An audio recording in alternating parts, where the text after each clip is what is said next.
Welcome to Blizzard Fire. We hope this video helps fire up your solution.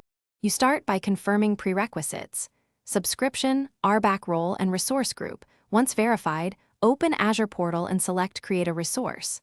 Next, pick Compute Virtual Machine and set name, region, and availability options. Choose VM size based on vCPU and RAM needs and select an OS image. Make sure to pick a storage tier that matches performance and cost. Finally, configure inbound port rules for SSH or RDP so you can access the VM once it provisions.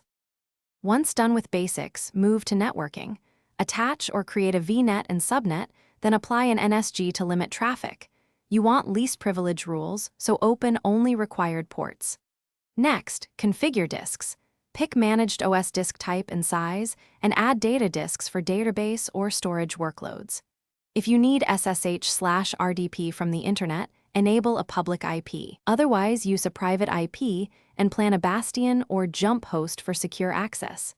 Make sure to tag resources for cost tracking. You finalize by reviewing the summary.